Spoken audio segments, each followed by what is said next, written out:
should find the icon at the bottom of your screen. My colleague Angela Mays will collate the questions and pose them to our panel at the end of the session. Of course, this can be a sensitive topic. If anybody wants to send her a direct message and submit a question that way, we'd be very happy to receive it that way.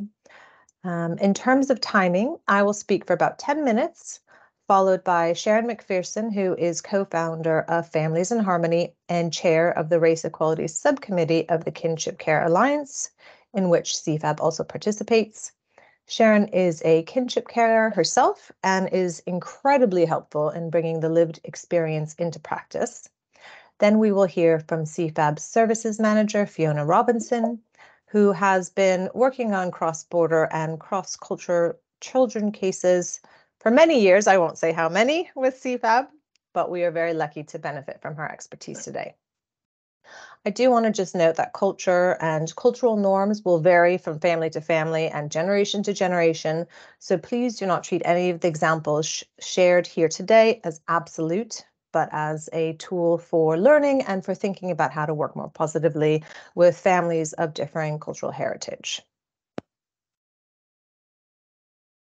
So, the UK hosts nearly 200 different nationalities. 1 in 3 children born in England and Wales today has at least one foreign-born parent. The narrative around such diversity has been purposefully divisive over the last 10 years, prompting the UK Home Secretary, Suella Braverman, to recently declare multiculturalism has failed because it allowed people to come to our society and live parallel lives in it. Our question today is, how can we use multiculturalism as a source of strength in social work practice? And spoiler alert, CFAB's position is, whilst cultural humility is a good starting point, cultural awareness allows for a strength-based approach to family work and ultimately will lead to better outcomes for children. But first, let me tell you just a little bit about CFAB and why we are well placed to host this topic for you. For those of you who don't know us, CFAB has been working to protect children and reunite them with families across international borders for nearly 70 years. We want to see a world where the complexity of migration and international separation does not deny children in need the right to care, protection, and a safe family environment. We do this through a number of services, which you can see here on the screen. We don't have time to go into all of our domestic and international work, but I do want to emphasize that we work in 130 countries. We rely on local expertise and never send UK social workers overseas precisely because we are aware just how important it is for a social worker to have an understanding of a family's culture, religion, community, norms, etc. We have seen repeatedly how cultural misunderstanding can jeopardize the future for a child. While our work is international, we know that this plays out as well domestically across the UK. We will hear about both the domestic and international experiences from our next 2 speakers. However, I would like to share some context to this topic first. So research by the Early Intervention Foundation found that ethnic minority children and families in the UK identified 2 main areas that can prevent families from getting effective, or in some instances, any help at all. Firstly, services were not representative of the communities they worked with, and this was seen to be a problem. And secondly, participants reported interactions with practitioners that lacked cultural sensitivity or an understanding of cultural religious influences on family dynamics. That's taken from a study done last year. Earlier research from the Department of Education has suggested that anxieties about discussing race and ideas embedded in cultural traditions often present obstacles for social workers to engage with Black and ethnic minority families. More recently, Stephen Marzin, editor of the International Journal of Social Work Values and Ethics, described institutional racism as being embedded in everyday social work practice and education. It is perhaps no surprise then that last year, nearly a third of social workers reported witnessing racism directed towards families or service users by colleagues or managers in a recent survey. However, social workers have an ethical and a legal duty to understand issues of culture and race in order to work positively with such difference and avoid unfair discrimination against different groups. CFAB advocates for culturally sensitive practice without resorting to cultural relativism. If the profession does not address these issues, social workers can find themselves reinforcing, usually unintentionally, the oppression of such groups. So I'm really glad to see all of you here today, but in reality, it isn't enough given the evidence I've just shared with you. CFAB and others are trying to make it easier to support social workers to engage in culture and differing family practices. Let's be very realistic here. I've just mentioned there are nearly 200 different nationalities in the UK. It is not possible for a social worker to be culturally aware on their own of all of those nationalities. There need to be support tools out there.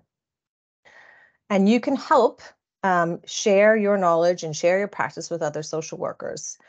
CFAB will imminently launch a cultural family life library, which includes a growing number of introductory guides to different cultures, and particularly the effect on families. What makes our library unique is that it focuses on specific countries and resultant practices. We have found that most cultural support materials conflate a Black experience or even an ethnic minority experience. And we very much feel that cultural heritage and family practice of someone from Ethiopia, for example, will be very different from someone who's from Jamaica, just as the family experience of a white person from Ukraine is very different from the experiences of a white person from Canada. The first two guides that we'll launch will cover Romania and Jamaica. The idea here is to help professionals to build on cultural strengths, as well as to question specific cultural practices in order to achieve better outcomes for children. In a moment, we will hear from Sharon from Families in Harmony. Families aims to end racial disparity in kinship care. It is a lived experience-led organization at the forefront of the campaign for racial justice in the children's social care sector within kinship care. It is extremely relevant considering that children living in kinship care are more likely to identify with the Black, Black British, Black Welsh, Caribbean, or African ethnic group, or within the mixed or multiple ethnic groups than children living with at least one parent. And before I hand over to Sharon, I wanted to acknowledge that we chose to host this discussion in the middle of Black History Month, the theme for which is saluting our sisters. It is so important to celebrate how Black culture has enhanced British family life. And I have to quickly point out that such Black culture will stem from no fewer than 60 distinct heritage countries, from South Africa to Ethiopia to Jamaica, and including many individuals with multiple heritage. I want to acknowledge some of the contributions that I have witnessed over the last year. And this includes from Mthoko Ngobezi Sampson, Senior Lecturer at the University of West London, who spoke at our lecture last year on the decolonization of social work, together with Michael Nwoye, our intercountry social worker at CFAB. Beverly Tarka, who just this year became the first Black president of the Association of Directors of Adult Social Services, and who, importantly, has been a leader in Haringey Council, where 43% of the inhabitants are non-white. I would also like to acknowledge Sharon in particular and her contributions to the field of kinship care. Sharon has particular expertise of kinship carers with Afro-Caribbean heritage, and she extends her knowledge across a wide variety of mixed heritage families, ultimately strengthening the sector as a whole. I'm so grateful to her for her contributions generally, but also to all of you who are here today. Together, we can challenge a generational narrative that stems from colonialism in order to support our Black colleagues, friends, and families. On that note, I would like to hand over to Sharon. Thank you. Thank you, Kevin, for that very gracious introduction. Thank you. And thank you to everybody for joining and listening. I am a kinship carer, and I've got to say my own lived experience is what's, I suppose, pushed me further into wanting to change the narrative and change the way that children's social care interacts with I would say African, specifically African, Caribbean, and Asian and Black mixed heritage families in particular, because those are the more prevalent families alongside travellers communities in the kinship care community. So it's very important that that narrative does change, and how people, I suppose, start with engagement through when it comes to assessments and other protocols that are required for a child to come and live with, you know, in a formal context within a family home that's not their parents' home, or a friend's home, family friend's home that's not their parents' home. So it's just to think, get people thinking in that way. I'm going to share, because what I actually want to do is to talk via a narrative of families that are actually have come to Families in Harmony and shared their lived experience. It's very important that we don't, you know, narrow it down. I suppose what I would say is we don't narrow it down. We don't narrow it down. We actually look at how we can, you know, extend. I would say extend the discussions from lived experience, but putting that into an international context. I'm going to say this: the two case studies that I've pulled are families that are both the kinship carers, or both the potential kinship carers, were born outside of the UK, but came into the UK, and their kinship care experience, I suppose, journey started in the UK. And I've chosen these two particularly because of the Culture Family Library that is being launched, does have a particular emphasis on the Jamaican family, the first one, which is brilliant. There's always an opportunity to look at the intersectionality and inequalities that factor in families that are coming from, you know, I would say the non-Indigenous community of the host country of the UK in general. Some of those factors are linked to inequalities in health. Some of those factors are linked to inequalities in education. Increasingly for us, we're finding more of those factors being related to immigration, and also those factors being related to incarceration and the overrepresentation, or the more likelihood that somebody who is particularly from the Black community, is more likely to receive a custodial sentence for a crime, unfortunately, that, you know, other people may just receive a caution or a community order for. So these are driving up what I would call the potential of children going into kinship care within these communities.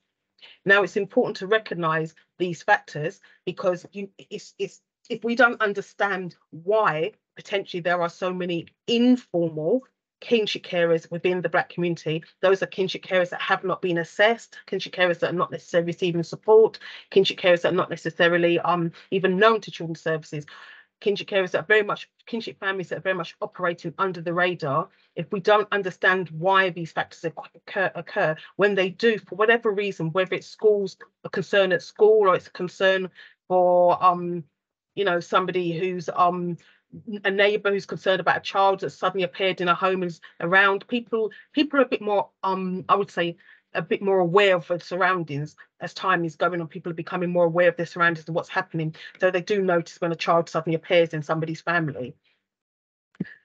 We've got two case studies that I'm going to just go through very quickly. One of them, the first one, is Marlene. Marlene's of Jamaican-born nationality. She's a Jamaican national, but she lived in England for 15 years. But interestingly, and this is an important point, didn't gain her indefinitely to remain until the last 3 years. So Marlene has 3 biological children. The oldest 2 born in Jamaica. The younger one born here.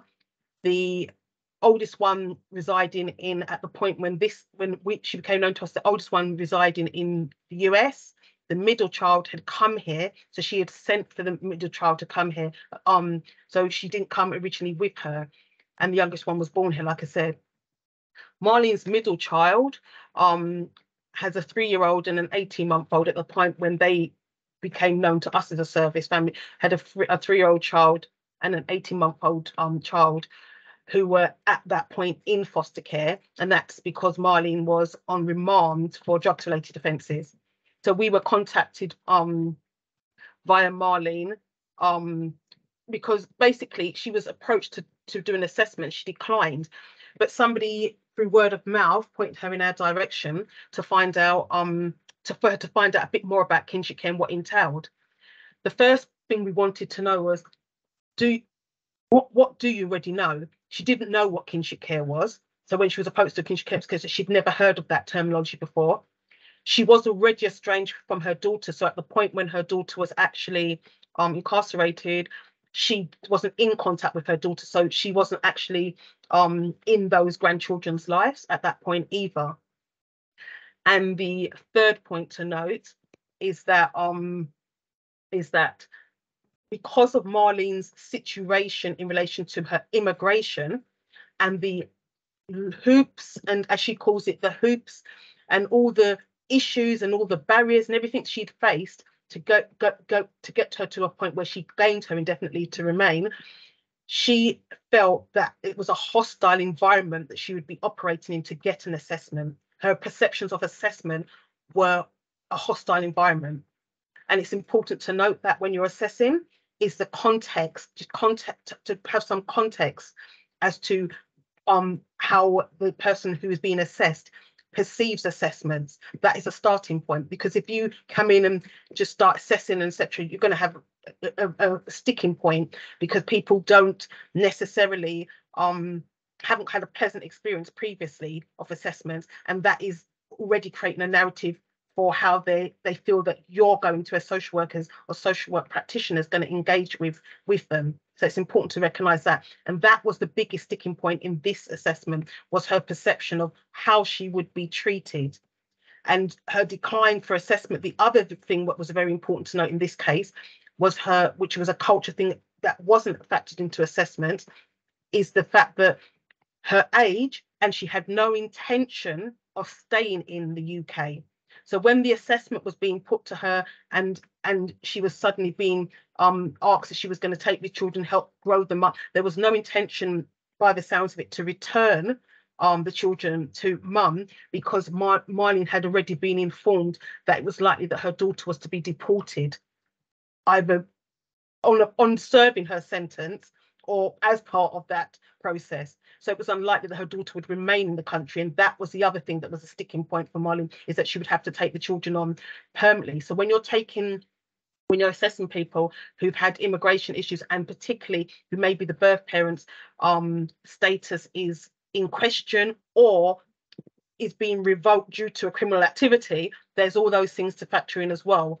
And so looking at in that wider context is very important, because in this case, it would have impacted not Marlene's current situation, it would have impacted her desire to return home. Or more importantly, she was saying that she was going to go on to America because her older daughter was filing for her. So all of those things need to be contextualized in the assessment process. I'm going to be very quick and move on to Pearl. Pearl is also a Jamaican national. She was born in she's born in Jamaica, but had been in England for 10 years. She had returned when slightly strange situation, because she had returned to Jamaica before being deported. So it was likely she was going to be deported anyway, but her daughter was born in England. The youngest one was born here. So because she was a part of a larger church community, she left her daughter with one of those members of the community, the church community. Now, it was one of those members, one of the church members, who contacted Families in Harmony to say that there was this child that was in a care of one of their sisters, as they were known, in care of one of their sisters, and that sister no longer was able to care for Grace, and she wanted to know how to put her into children's social care. Now, again, this assessment, this process of people not knowing what to do. So when they approach children's social services, there shouldn't be an assumption that somebody's approaching them with a narrative or an understanding of the legal process in the UK, because many people don't. If they're not born here, there's not a reason for them to suddenly start, researching children's social care laws and legislations. So it's important to understand that if you're going to assess somebody without knowing without them knowing the system that they're being assessed within, it's very dangerous territory, because potentially they're going to be having one narrative and thinking the assessment's going one way, and in fact your potential understanding of the culture experiences that they're speaking could potentially be safeguarded issues in terms of assessment. Because what happened in this situation is that they felt that the child was being didn't have a stable home. There was nobody caring for her. So Grace was eventually brought into children's social care. But the reality of the situation is Grace, there wasn't an exploration of why, you know, assessment within that, her remain within that, say, circumstance, because it was seen as an unsafe environment, because she didn't have somebody, somebody who was directly responsible for her, because mum was in Jamaica. But actually, she was able to stay. The reason why mum left her here is because she was able to stay because her dad is actually a British national. So that's why she remained here. Although her dad didn't want to be involved in the assessment and etc., and didn't want the care of Grace, he was a British national. So that's why her mum left her, because she felt that she would have a better upbringing here, regardless of whether paternal family were involved. So it's looking at the content. It's important. The reason why I've raised these two, I'm going to stop sharing.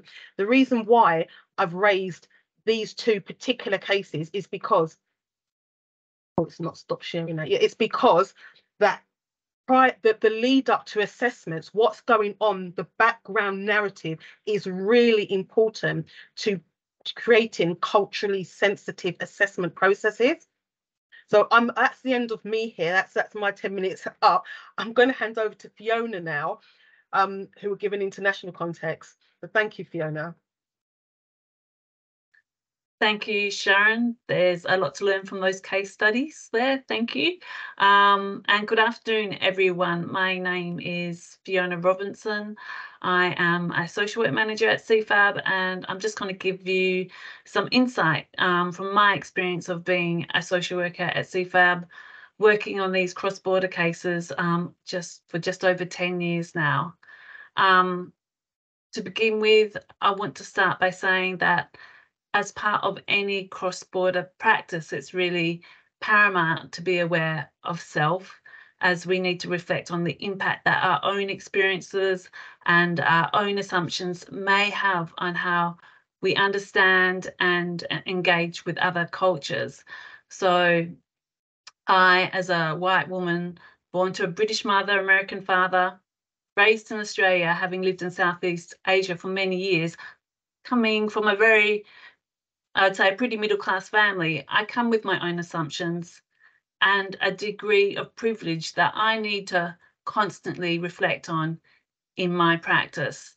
And I think the CFAB's cultural library, alongside social work tools that can help us to reflect on personal and social identities, which really afford us certain degrees or different degrees of power and privilege. This can help us to reflect on and understand how to more effectively work with families and engage with families from different cultural contexts. We also know as social workers, that working and understanding culture and cultural heritage in social work practice, it's not straightforward. And that's given because cultural norms and models of behaviour can really vary considerably between communities and even between families within any cultural context. So as social workers, we need to be careful to avoid simplistic representations of culture. I think it's important we acknowledge culture as dynamic, diverse, and really apply our professional curiosity, reflective practice skills, and really also identify where we may need additional knowledge and insight. In terms of our work at CFAB, the team that I manage arranges assessments worldwide to inform court proceedings in the UK. And as Carolyn mentioned, we use locally based social workers to complete these assessments on family members overseas, as we view locally based social workers are more likely to have the understanding of culture, as well as the legal, social and political context of the family members who they are assessing than in most cases a social worker would who's travelling out from the UK. In some countries where we recognise there's really significant cultural differences in different regions, we try to have a range of social workers. So, for example, in India, we now have social workers in Punjab in the north, Kerala in the southwest, Delhi in the north central, and Gujarat along the west coast. And we offer this diversity in service where we can, as we recognise that having the significant of specific knowledge of culture and cultural heritage is particularly valuable in any social work assessment. Not only because it means we can better understand the context of the family, but we can potentially more easily build relationships with those family members as a result. And as part of this work, we see differences in cultural practices between families that we are assessing compared with what perhaps would generally see here in the UK. For example, we commonly see in assessment reports that we receive from Pakistan, in fact, I'd say almost 99% of reports that we receive from Pakistan, our local social workers report that children sleep in the same bed as their caregivers up into early adolescence. This is viewed to offer children with a sense of security, help with bonding between them and their caregivers, and enable parents to quickly help the child should they need it. In Jamaica, we know from working with social workers from there that it's common for children to attend family events, staying out late into the evenings, not following what some would view as a standard bedtime routine. There can also be difficulties to evidence where income's from, so where evidence where income is derived, if family members are paid cash in hand. So these are some of the sort of difficulties the local social workers may have in evidencing financial security in those assessments. I do remember one distinct case where a UK social worker was really critical of a family from a country in West Africa for not speaking to one another during meal times, viewing it as a really sort of poor sign of communication and poor bonding. However, when the overseas social worker in the country where the family was from received the referral with this evidence, he was slightly perplexed and offered the explanation that it's standard for many families not to speak during meal times, as this is not really necessarily viewed as a time for discussion. And he felt strongly that greater insight into the family's cultural heritage was perhaps needed. So I guess the question is, how can these types of differences be understood and considered by social workers in the UK when working with families from abroad and of different backgrounds? And likewise, what should our response be if visiting a family in the UK who applies similar cultural practices? In our social work assessments at CFAB, we reflect on these differences and we ask our local social workers to include cultural footnotes where possible to provide the reader with some insight that will help them to navigate these differences. So recognising the complex issue of cultural heritage and how differences may apply in overseas assessments, CFAB is now meeting with Coram Bath, that's due to happen soon, to look closely at how assessment templates may need to be amended to take into account cultural differences and cultural heritage, specifically when assessing family members overseas. And And I guess I'd like to say that developing the knowledge of the specific cultural context of family members who you're working with is always really helpful. And I think the CFAB Cultural Library is a really exciting new project that can be used as a starting point for social workers working with families of different cultural heritage, of different origins. But in general, I believe it's just as important for social workers to develop a really broad knowledge of different cultures and understanding of different ways of living, understanding different concepts of parenting and family, because this can really help our work when engaging with diverse families. And to conclude, I think we can say that there's still a lot to learn, a lot of work to be done in this area of practice. I thank you for your time, and I'm happy to answer any questions you might have. Great. Thank you so much for that, Fiona. And thank you, Sharon. So we now have the opportunity, we've got about 10 minutes left in this session. If anyone has any questions or comments or experiences that they'd like to share that would help lend learning to this wider group, we're very happy to take them, whether that's around domestic setting and engaging with families here in the UK with different cultural heritage, or whether that's around assessing family members overseas and looking to place children from the UK with family members overseas. Please do let us know if you have any questions.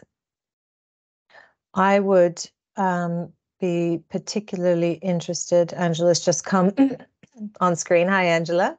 Hello. Hi, everyone. Just letting you know there's no questions at the moment. Thanks, Angela. So please do use that chat function if you do have any questions. But while people are thinking about that, I do have one question from Sharon, if that's all right. And my question is really, is there, can you think of a time or, have instances been raised with you where family members or kinship carers have particularly noted good practices from social workers, or where they felt that somebody was very respectful of their culture or informed or supportive of different family lifestyles and different parenting techniques, etc.? Definitely. I can think of one that's in the Midlands that comes to mind straight away. And that carer had spoken about feeling quite isolated. And what happened was that it was, I learned two things from her actually, because she was feeling quite isolated, and she shared that because obviously we have an online platform for people outside of London, but most of our peer support groups are in London. So we suggested to her that she contacted the family and friends team, the kinship team in her local authority. She was a bit skeptical about that initially, because they weren't aware of her, because her children were placed outside. Though she lived there, they were placed from another borough. An actual London borough. So, but when she did that, she said that the response that she got back was amazing, because what obviously the assessing person automatically did was to share the information about cultural groups that was going on, what was going on culturally in the community. She said they connected her with a group, a community group that she could go to, a women's group. She said that it was amazing that they their default position was automatic to connect her culture, because that she was feeling isolated. And that was, I think, was a really good practice. It wasn't, they didn't go straight into looking at her parenting and, the rest of this. It was more about, let's support her. Let's make sure she's supported, because if she's supported, she's going to be happier and in a much better position to then support the children. That's a great example, Sharon. Thank you. And I maybe just link to that. I see that there's been a question in the chat about the Cultural Family Life Library. Thanks, Angela. And it just occurs to me. So the library is going to be free. Absolutely, we'll have it up on the website, and we will send lots of comms around to make sure once it is formally up there. We're just waiting on a few final little tweaks before we can share it with anybody. Also in those introductory guides, there are community resources and community groups particular to those countries. So what Sharon's just said now about sort of connecting with the community and having that access to culture and that supports network is really important. And we've highlighted that in our guides as well. The first two are focusing on Romania and Jamaica, as I said, and the next one, which we're working on at the moment, is focusing on Pakistan.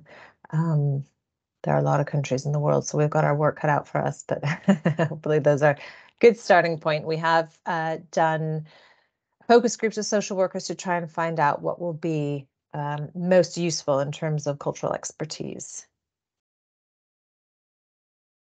And any other questions or comments? Not at this moment. I see that Tarumi Bardi has her hand up or his hand up. Can we, I don't know if we can allow people to speak, can we? Let me have a look. It might be easier to put it in the chat if that's possible. Sorry about that. This is a different challenge that we have with technology, enabling people to speak in these sort of settings. I've just it does I'll just allow you mention... to unmute and Oh, talk. fantastic. Thank you so much. Please go ahead. Oh, sorry, I was just going to type then as well, but I was just wondering whether there was any advice if you, for example, are doing an assessment and you're coming across issues where in one culture it may be that something is more accepted as a norm, even for example physical chastisement, or but where here we might take a different view, and how to approach that in a sensitive way while still protecting the child. I think that's a great example. I will I'll invite our social worker to answer that, but I will just beforehand just note that we do address that in our introductory guides where there is either a perception or evidence of physical chastisement being used more, or particularly where in country of origin physical chastisement isn't outlawed, for example, is the case here as well. How to sensitively address that, what tactics might be used. I think it's important to emphasize the guides are introductory and it's not a social worker manual. It is meant to help social workers think about how to sensitively address issues, but we do look at that. Is there anything that our panel members would like to add? I mean, I think it's a really tricky question. It's your responsibility is to that child and making sure that child is safe. So that has to be your primary responsibility here. And it's not always possible to do two things at once, especially, this child's at immediate risk of harm or potential risk. You've got to assess that degree of risk, obviously.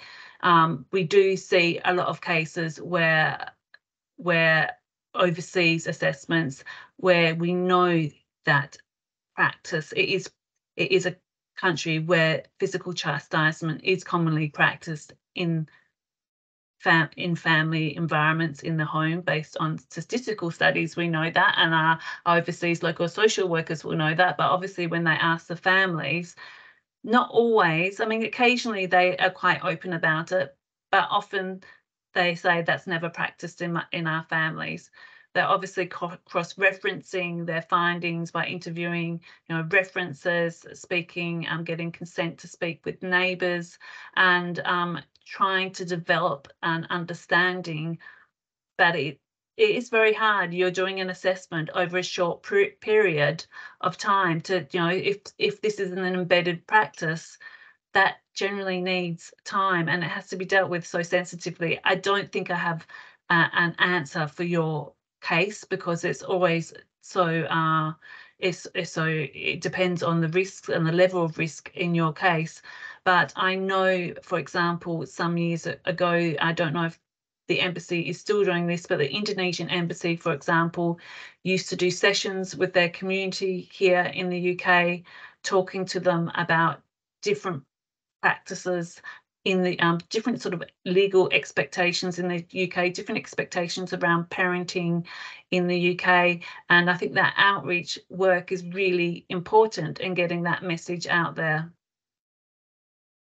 Can I say, add to that, Fiona? Thank you. I was going to say that one of the things that definitely needs to happen in any assessment is that is understanding that discussions need to take, rather than taking a punitive approach, take a reflective learning approach, because sometimes people don't know. It goes back to what I said, people don't know the law of the land, and if they don't know the law of the land, then they're operating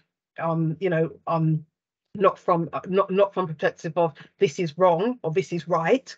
So if what we found with Families in Harmonies is that we do provide a program that we run with specifically with African and Caribbean communities in looking at parenting, but and we address the issues such as physical chastisement in that, because the reality situation is that some people don't have an alternative toolkit. So what needs to happen is, as part of that assessment, is there willingness to change? That's the question that we always say: is there a willingness to change? Because if there is a willingness to change, then there's a willingness to learn a different toolkit and acquire a different toolkit. Thank you, Sharon. We've got one more question if we've got time, from Claire Whiteman. Claire, I'm just going to try and unmute you. Can I just ask as well, Angela, well, once we hear from Claire, I know that you've got a feedback form that you want, a brief one that you want to share with people online. While we're hearing from Claire, and perhaps while the panelists are answering, you can share that so people could do that before, if anybody needs to leave strictly at 1:45, they could do that. No, it's not letting me unmute. I've just unmuted myself. I don't know if you can hear me. Thank you. I'd just like to say thank you for the information so far. I just wish we had more time. My role is I do therapy with traumatised young people that are cared for. And having a look at the website, I see that kind of you talk about kind of like the Dan Hughes PACE model of parenting, and that the sessions are interwoven with traditional and ancestral customs as well. And I just wondered whether there was a way of kind of learning more about that. I think we're very aware in our team that we kind of need to get better at meeting the needs of different communities. And I think sometimes when we kind of don't get the full like cultural picture, we kind of only get half of that story. I just wondered whether there was kind of like a way of kind of learning more about that, or kind of getting more information around that. I was going to say thank you. I was going to say that in relation to, say, for instance, getting more understanding, the first, I would always say the starting point should be going to the library, going to see what's out there. For instance, what's being generated now, because these discussions weren't previously that prevalent, or really weren't happening that much at all, in fact.